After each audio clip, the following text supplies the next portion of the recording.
1 or 2 months back. ఏ సినిమానో కరెక్ట్గా గుర్తులేదు కానీ మొత్తానికి ఏదో సినిమాకి వెళ్ళినప్పుడు ఆ థియేటర్లో ఈ రాజా ద రాజా ట్రైలర్ వేస్తే చూసా. ఈ ట్రైలరే ఎంత ఇరిటేషన్ తెప్పించిందంటే ఇక ఈ సినిమా ఇంకెంత భయంకరంగా ఉంటుందో అనుకుని ఆ తర్వాతే ఈ మూవీ సంగతి కంప్లీట్గా మర్చిపోయా. మరి ఈ గ్యాప్లో ఈ మూవీ థియేటర్గా రిలీజ్ అయ్యి ఆడేసి వెళ్ళిపోయిందో ఏమో నాకు తెలియదు కానీ ప్రెసెంట్ ఈ మూవీ ఓటీటీలోకి అయితే వచ్చేసింది. అండ్ నేను ఈ మూవీని చూడడం కూడా జరిగింది.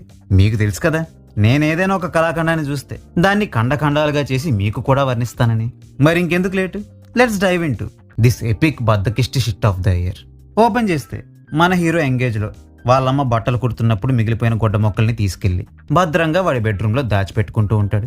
ఒకరోజు ఫ్యాన్సీ డ్రెస్ కాంపిటీషన్లో పార్టిసిపేట్ చేయడం కోసం ఏం గెటప్ వేయాలా అని ఆలోచిస్తుంటే వాళ్ళ నాన్న వచ్చి డాక్టర్ గెటప్ వేయమంటాడు.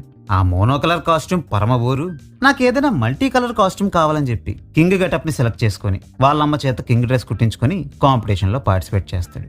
ఒకరోజు వాళ్ళ ఇంటికి వచ్చిన ఒక ర్యాండమ్ అంకుల్ పెద్దయ్యాక ఏమవుతావరా అని క్యాజువల్ గా అడిగితే మన బుడ్డ హీరోకున్న పైత్యాన్ని అండ్ ఈ మూవీ టైటిల్ ని బట్టి పెద్దయ్యాక నేను కింగ్ అవుతానని అంటాడేమో అనుకున్నా.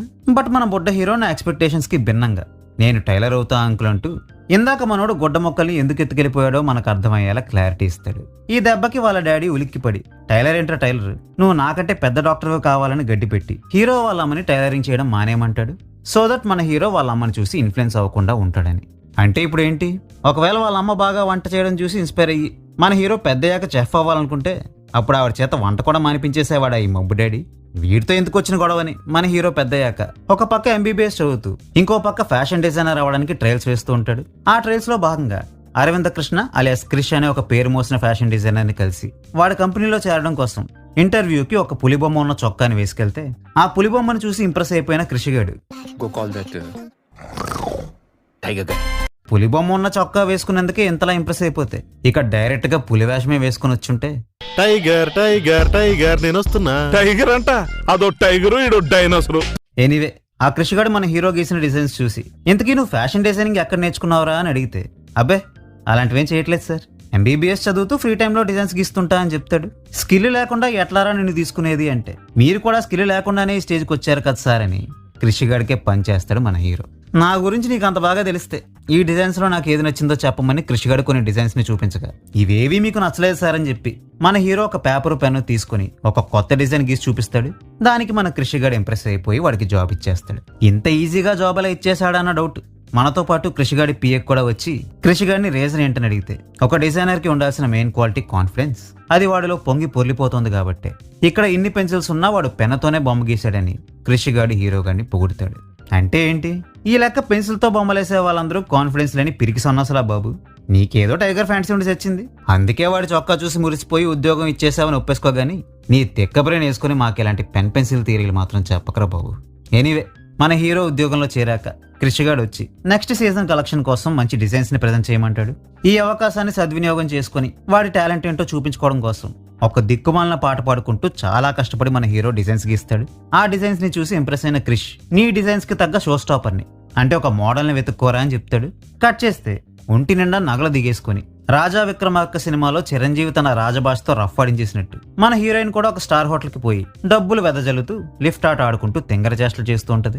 అసలు ఎవరి వింత క్యాండిడేట్ ఎందుకు ఇలా బిహేవ్ చేస్తుందిరా అంటే వైజాగ్ సముద్ర తీరానికి 150 కిలోమీటర్ల దూరంలో మహీగఢ్ అనే ఒక ఐలాండ్ ఉంటది. అక్కడ ఇంకా రాజుల కాలం నాటి వ్యవస్థ నడుస్తూ ఉంటది. బయట ప్రపంచంతోనూ టెక్నాలజీతోనూ సంబంధం లేకుండా ఏ కంట్రీ అండర్లోనూ లేకుండా సర్వైవ్ అవుతున్న కింగ్డమ్ అది. ఫస్ట్ ఆఫ్ ఆల్ వైజాగ్ కి కేవలం 150 km దూరంలో మాత్రమే ఉన్న ఐలాండ్ ని ఆక్రమించుకోకుండా మన దేశం వాళ్ళు ఎందుకు ఊరుకుంటారు? ఈడ్చి కొడితే 200 మంది జనాభా కూడా లేని ఆ రాజ్యాన్ని స్వాధీనం చేసుకోవడం అంత టఫ్. ఇదంతా వింటుంటే ఇది ఎక్కడ ఇల్లాజికల్ లేజీ రేటింగ్ రా బాబు అని మీకు అనిపించిందా? But trust me guys, movie ముందుకెళ్లే కొద్దీ ఎంతకంటే పరమ బద్దకిస్ట్ రేటింగ్ నే చూస్తారు మీరు. So coming back to the story, మన హీరోయిన్ ఆ మహిగఢ్కి ప్రిన్సెస్ అనమాట. తను తన రాజ్యం యొక్క పాలనా బాధ్యతల్ని చేపట్టడానికి ముందుగా సొసైటీ ఎలా ఉంటుందో అన్న రీసెర్చ్ స్టడీని చేయడం కోసం వైజాగ్ బీచ్ కి తన చెలిగతితో పాటుగా పడవేసుకుని వచ్చేసిందనమాట. బేసిక్ గా ఇవిడ రాజుల కాలం నాటి నాగరికత ఉన్న ప్రదేశం నుండి సిటీకి వచ్చింది కాబట్టి కనపడ్డ ప్రతి విషయాన్ని వింతగా చూడడం, టెక్నాలజీని చూసి షాక్ అయిపోవడం లాంటివి చూపించడం వరకు నాకేం తప్పనిపించలేదు. గానీ అసలు మోసం అంటే ఏంటో తెలియనట్టు దొంగతనం ఎందుకు చేస్తారో బోధపడినట్టు బిహేవ్ చేయడం చూసి మాత్రం బాగానే ఎక్స్ట్రా చేస్తున్నావుగా అనిపించింది. పోనీ వాళ్ళ రాజ్యంలో దొంగతనాలు లాంటివేమీ జరగవు కాబట్టి ఆమెకి మోసాలు దొంగతనాల గురించి తెలియదని అనుకుందాం. కానీ యువరాణి అంటే చిన్నప్పటి నుంచి పురాణాలని కథల్ని వినిపించే ఉంటారుగా. ఆ కథల్లో రకరకాల క్రైమ్స్ గురించి మోసాల గురించి కూడా ఉంటుందిగా. ఏమయ్యా రైటర్, దీనికేం సమాధానం చెప్తావు? అంటే ఇప్పుడు ఈ పాయింట్ మీద కూడా నన్ను ఉతుకుతావా? ఇలాంటి కథలు రాసినందుకు నేను ఏ పాయింట్ మీద కొట్టొచ్చురా మబ్బెదవ.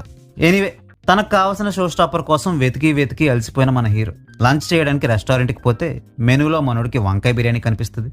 ఇదేదో వెరైటీగా ఉంది అని ఆర్డర్ చేసి ఆ బిర్యానీ తిని ఇదేంట్రా ఇంత టేస్ట్గా ఉందనుకుంటూ ఆ బిర్యానీ చేసిన షెఫ్ దగ్గరికి పోయి థ్యాంక్స్ చెప్పాలని చూస్తే అక్కడ మన యువరానే షెఫ్ గటప్లో వంటలు చేసుకుంటూ ఉంటుంది.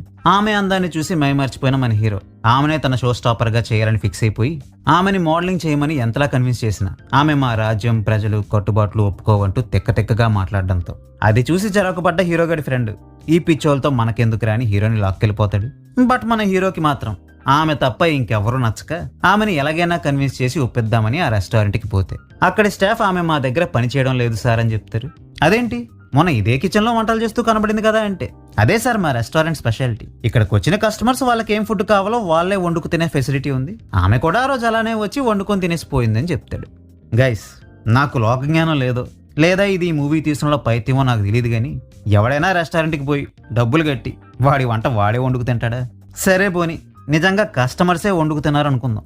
వాళ్ళు వండుకునేది వాళ్ళు మెక్కేసిపోకుండా హీరో గడికి ఎందుకు సర్వ్ చేశారు? సానా పెద్ద కథ సామి. అమ్మో, అలా అయితే ఏం చెప్పొద్దులే. Coming back to the story, మన హీరో కనీసం ఆమె అడ్రస్ ఆర్ ఫోన్ నెంబర్ అయినా మీకు తెలుసని షెఫ్ని అడిగితే ఫోన్ నంబర్ మా దగ్గర ఎందుకుంటదండి, కానీ ఒకటి, మా రెస్టారెంట్కి ఒకసారి వచ్చిన వాళ్ళు రెగ్యులర్ గా వస్తూనే ఉంటారు. ఎందుకు? వాళ్ళు వండుకున్నది వాళ్ళే మెక్కేసిపోవడానికే. నీది ఒక రెస్టారెంట్, దానికి మళ్ళీ రావడం. బుర్రన్న వాడికి ఎవరికైనా ఆ షెఫ్ గారు గ్యాస్ కొడుతున్నాడని అర్థం అవుద్ది.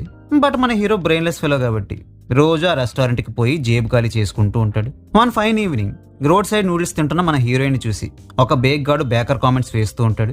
మన టిపికల్ తెలుగు సినిమా లాజిక్ ప్రకారం హీరోయిన్ ని ఎవడు ఏడిపించినా హీరో ఆటోమేటిక్ గా లొకేషన్ లోకి ప్రత్యక్షం అయిపోతాడు. కాబట్టి ఈ మూవీలో కూడా హీరో అక్కడ ప్రత్యక్షం అయిపోయి ఆ బేక్ గాడిని పెచ్చ కొట్టుడు కొడతాడు. ఇంకేముంది, హీరోయిన్ ఇంప్రెస్ అయిపోద్ది, హీరో కోసం మోడలింగ్ చేయడానికి ఒప్పేసుకుంటది.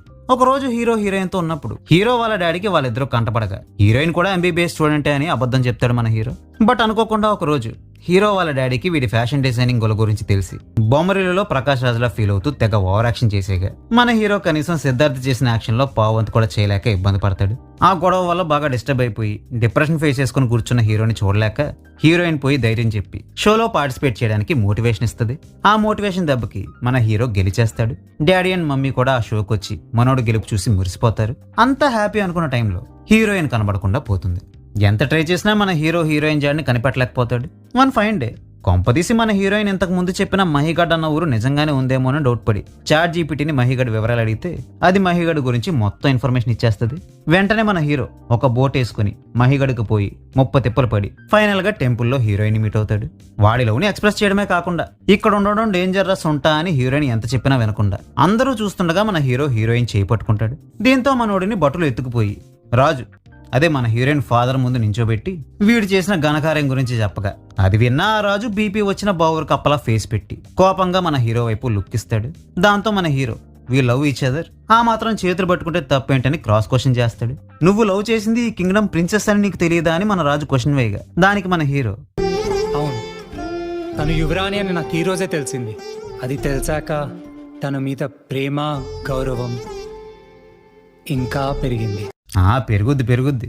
అంత సొమ్మున్న రాణిని చూస్తే నీకేంటి, ఎవరికైనా పెరుగుద్దిరా ప్రేమ. ఎనీవే మన హీరోకి బాగా పెరిగిపోయింది కాబట్టి వాడి తల తగ్గొట్టి పారేమని రాజు ఆర్డర్ వేస్తాడు.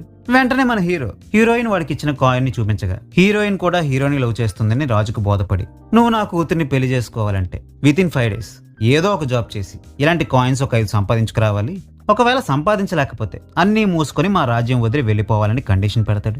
ఆ కండిషన్ కి మన హీరో ఒప్పేసుకుని ఊరిలోకి పోయి వాడి తెంగర చేష్టలతో ఊరి వాళ్ళందరికీ ఇరిటేషన్ తెప్పించి ఫైనల్ గా ఒక బట్టలు నేసేవాడి దగ్గరికి పోయి నాకు ఈ ఒక్క పనే వచ్చిరా బాబు అని వాడి దగ్గర పనిలోకి చేరి బట్టలు నేస్తుంటే రేపటి ఫంక్షన్ కోసం ఆల్రెడీ బట్టలు ఆర్డర్ ఇచ్చిన కస్టమర్ ఒకడు వచ్చి రేపటికల్లా ఎలాగైనా నా బట్టలు నాకు ఎవరా అని రిక్వెస్ట్ చేసిపోతాడు.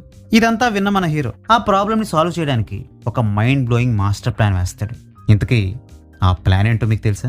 ఒక 20 మంది ఆడవాళ్ళని పిలిపించి వాళ్ళందరి చేత బట్టలు కుట్టించేసి ఆన్ టైం ఆర్డర్ ని డెలివర్ చేసేస్తాడు. ఇంకా మీరు ప్లాన్ అంటే డేంజర్ ప్లాన్ చెప్తే పిచ్చర్ అయిపోయి బట్టలు చింపేసుకుంటారు అనుకున్నా నేను పబ్లిక్ గీదా. అదేంటి గైస్, ఈ ప్లాన్ చూసి మీరు ఇంప్రెస్ అవ్వలేదా? మీకంటే బుర్ర ఉంది కాబట్టి ఇంప్రెస్ అవ్వలేదేమో, బట్ ఆ బట్టలు నేసేవాడికైతే ఆ ప్లాన్ తట్టలేదు కాబట్టి హీరో గారి తెలివితేటలకు ఇంప్రెస్ అయిపోయి హీరోకి కావాల్సిన 5 కాయిన్స్ ఇచ్చేస్తాడు. ఆ కాయిన్స్ పట్టుకొని ఎగేసుకుంటూ మన హీరో రాజు దగ్గరికి పోయి లేట్ చేయకుండా వెంటనే నీ కూతురు నాకు ఇచ్చి పెళ్లి చేశారా బాబు అంటే, వరదేశి, బహుశా నీవు మరిచినట్టున్నా 5 నాణ్యాలు సంపాదిస్తే ఈ రాజ్యంలో పౌరుడివి అవుతావు, కానీ యువరానికి భర్త మాత్రం అవ్వలేదు అంటూ మన రాజు మాట మార్చేస్తాడు. దీంతో మన హీరో, ఓరి నీ కిరీటంపై కాకిరెట్టయ్యా, నీ దిక్కుమాల కింగ్డంలో సిటిజన్షిప్ నాకెందుకురా? నేనేదో నా తింగరబుర్ర వాడి కష్టపడి కాయిన్ సంపాదిస్తే ఇప్పుడు ఇలా మాట మార్చి పారేస్తావరా ముసలి కుక్క అని తిట్టుకుంటున్న వాళ్ళ ఒక ఎడ్డి ఫేస్ ఎక్స్ప్రెషన్ పెట్టి నీ కూతురిని పెళ్లి చేసుకోవడానికి నేనేం చేయాలరా అని అడిగితే, ఈ 5 కాయిన్స్ తో పాటు ఇంకో 95 కాయిన్స్ ని 30 days లోగా సంపాదిస్తే నా కూతురిని నీకు ఇచ్చి పెళ్లి చేస్తా అని రాజు కొత్త ఫిట్టింగ్ పెడతాడు. సింగిల్ డేలో 5 కాయిన్స్ ని సంపాదించినోడు 30 days లో 95 కాయిన్స్ ని సంపాదించలేడా? ఇదొక ఛాలెంజ్, దీనికింత బిల్డప్. ఎనీవే, రాజు పెట్టిన కొత్త ఫిట్టింగ్ విని ఒళ్ళు మండిన మన హీరో, నేను కాయిన్స్ ని సంపాదించడం కోసం ఏ పనైనా చేయొచ్చన్నావు కదా, సో వేరే ఏదో పని ఎందుకు? ఏకంగా నీ సీట్లోనే నన్ను కూర్చోబెట్టి నాకు నీ రాజు పదవి ఇచ్చేయి, నేను రాజులా పనిచేసి డబ్బులు సంపాదించి నీకు ఇచ్చేస్తా అని ఒకే ఒక్కరిలో అర్జున్లా రివర్స్ ఫిట్టింగ్ పెట్టి మన రాజుగాడి గుండెల్లో గాజు దింపినంత పని చేస్తారు మన హీరో. ఇచ్చిన 5 కాయిన్స్ తీసుకుని నోరు మూసుకొని కూర్చోక ఎదవ కథల పడ్డ మన రాజు ఇక చేసేదేం లేక మన హీరోని టెంపరీగా రాజుని చేసేస్తాడు. కొత్తగా రాజైన మన హీరో ఆ హైలో గాల్లో తేలుతూ డ్రీమ్ సాంగ్ చేసుకుంటూ రాజు పని ఏంటో తోచక సింహాసనంపై 2 కాళ్ళు ముడుచుకుని కూర్చోగా, ఇంతలో మా సమస్య తీర్చమని ఓ ఇద్దరు వచ్చి నా పొలాన్ని చాలా కాలంగా మల్లన్నకి కౌలుకిస్తున్నా, వాడెంతో కష్టపడి పంట పండించి నాకు 50% షేర్ ఇస్తున్నాడు. అయితే భూమి మమ్మీ లాంటిదని నాకు సడన్ గా గుర్తొచ్చేసింది కాబట్టి భూసారాన్ని కాపాడుకోవడానికి ఇయర్ నా ల్యాండ్కి రెస్ట్ ఇమ్మని అడిగితే, వ్యవసాయం తప్ప తనకి ఇంకే పని చేయడం రాదని చెప్పి మల్లన్న ల్యాండ్కి రెస్ట్ ఇవ్వని అంటున్నాడు. ఇప్పుడు ఈ సమస్యని ఎలా పరిష్కరించుకోవాలో చెప్పండి అని మన హీరోని సొల్యూషన్ అడిగితే, అది విని బాగా మేధోమదనం చేసిన మన హీరో, నీ 10 acres లో ఈ ఇయర్ 5 acres కి రెస్ట్ ఇచ్చి రిమైనింగ్ 5 acres ని దున్నుకోవడానికి ఇచ్చుకో, నెక్స్ట్ ఇయర్ రెస్ట్ కి ఇచ్చిన ల్యాండ్ని దున్నేసి ఆల్రెడీ దున్నేసిన ల్యాండ్ కి నెక్స్ట్ ఇయర్ రెస్ట్ ఇచ్చుకో అని తీర్పేవుగానే ఆ ఇద్దరు బకరగాళ్ళు ఇంప్రెస్ అయిపోయి చెరొక కాయిన్ ని హీరోకి ఇచ్చి పోతారు. అసలు ఈ కింగ్డమ్ లో జనాలు ఎంత వెర్రి పుష్పాలంటే ఆఖరికి ఇంట్లో వండుకున్న వంకాయ కూర తినాలన్నా కూడా ఎవరెవరు ఎంతెంత మెక్కొచ్చో కూడా బోధపడక రాజు దగ్గరికి పోయి వాడు ఈక్వల్ క్వాంటిటీస్ లో కర్రీస్ ని డివైడ్ చేసుకుని తినండ్రా అని చెప్తే దానికి కూడా ఇంప్రెస్ అయిపోయి కాయిన్స్ ఇచ్చేసేంత మబ్బు మెదడులో ఒక్కొక్కడివి. ఇలాంటి వాళ్ళు ఉంటే 100 కర్మ, 1000 కాయిన్స్ అయినా ఈజీగా సంపాదించవచ్చు. కాబట్టి ఇలాంటి బొక్కడే సమస్యలకి తీర్పునిస్తూ మన హీరో కాయిన్స్ పోగు చేస్తూ ఉంటాడు. వన్ ఫైన్ డే ఒక ఇంట్లో ఫైర్ యాక్సిడెంట్ జరిగితే ఆ ఇంట్లో చిక్కుకున్న పిల్లల్ని మన హీరో కాపాడేయడంతో ఆ రోజు నుండి మన హీరోకి కాయిన్స్ తో పాటు జనాలు రెస్పెక్ట్ కూడా ఇవ్వడం స్టార్ట్ చేస్తారు. వీళ్ళ రాజ్యంలో సెక్యూరిటీ పాడు ఉండదు కాబట్టి వన్ ఫైన్ డే మన హీరో గాడి డాడీ కూడా అక్కడికి వచ్చేస్తాడు. అంతా హ్యాపీగానే సాగుతుంది అనుకునే టైంకి ఆ ఊరి వాళ్ళకి ఏదో వింత వింత రోగాలు రావడం మొదలయ్యి ఒక్కొక్కడు నొరగలు గక్కుకుంటూ పడిపోతూ ఉంటారు. దీని వెనకనున్న మర్మం ఏంటో తెలియాలంటే నైట్ టైం ఒంటరిగా అడవిలోకి రమ్మని సౌభాగ్య హీరోకి ఇన్ఫో ఇస్తే హీరో ఆ నైట్ ఒంటరిగా అడవిలోకి పోతాడు. ఇక్కడ కూడా ఈ మూవీని తీసిన వాళ్ళు ఎంత బద్దకిష్ట వేషాలు వేశారంటే ఒంటరిగా దొరికిన వాడిని ఒక 5-10 మందో చుట్టుముట్టేసి నరకడానికి ట్రై చేశారన్నట్టుగా చూపించడం మానేసి ఒకే ఒక్క ముష్టి బాణాన్ని హీరో పక్కన ఉన్న తుప్పల్లోకి కొట్టి ఊరుకున్నారన్నట్టుగా చూపిస్తారు. అసలు అటాక్ చేసింది ఎవడని వాడు వెంట పడాల్సింది పోయి ఆ ఒక్క బాణానికే బెంబేలెత్తిపోయి తన అంగవస్త్రాన్ని తడుపుకుంటూ వెంటనే అక్కడి నుంచి తుర్రుమని పరిగెట్టుకొచ్చేసిన మన హీరో కోటకు వచ్చేశాక మాత్రం ఈ డేంజరస్ మిషన్ వెనక ఉన్నదెవరబ్బా అని తెగ థింక్ చేసేసి ఎంత థింక్ చేసినా ఏమీ తట్టక తెల్లారాక సౌభాగ్యాన్ని కలవడం కోసం పోతే వాడు కూడా బెడ్ ఎక్కేసి ఉంటాడు. ఆ ఊరికున్న ఏకైక డాక్టర్ బాబు మన హీరోని చూసి, నాకెందుకో ఈ అంటు రోగాలు రావడానికి నువ్వే రీజన్ ఏమో, నిన్ను చూస్తుంటే నువ్వేదో ఎర్ర బజార్ కి ప్రైమ్ మెంబర్షిప్ తీసుకున్న వాళ్ళ ఉన్నావే అని అనుమానించి మన హీరోని అక్కడి నుంచి పోమంటాడు. ఈ డాక్టర్ బాబు గారు వాడికి వచ్చిన డౌట్ ని రాజు చెవిలో కూడా వేయడంతో రాజు మన హీరోయిన్ గ్యాంగ్ ని బంధించమని ఆర్డర్ పాస్ చేస్తాడు. ఈ పిచ్చి సన్నాసులతో మనకెందుకురా గొడవ, వెంటనే ఈ ఊరి వదిలి పోదాం పదా అని డాడీ అంటే 4 రోజులు రాజుగా ఉన్న పాపానికి ఆ ప్రజల మీద మన హీరో మమకారం పెంచేసుకుని ఈ ప్రాబ్లం ఎలాగైనా సాల్వ్ చేస్తానని భీష్మించి కూర్చుంటాడు.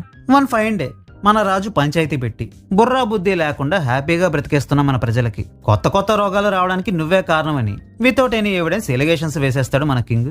దానికి మన హీరో, ఈ డిసీజ్ కి నాకు ఏ సంబంధం లేదురా సామి, పైగా మా నాన్న డాక్టర్ కాబట్టి అందాకేదో టెంపరీ మెడిసిన్ ని తయారు చేసి ఆ మెడిసిన్ ని అందరికీ పనిచేసి వాళ్ళ డెత్ ని పోస్ట్ పోన్ చేశాం.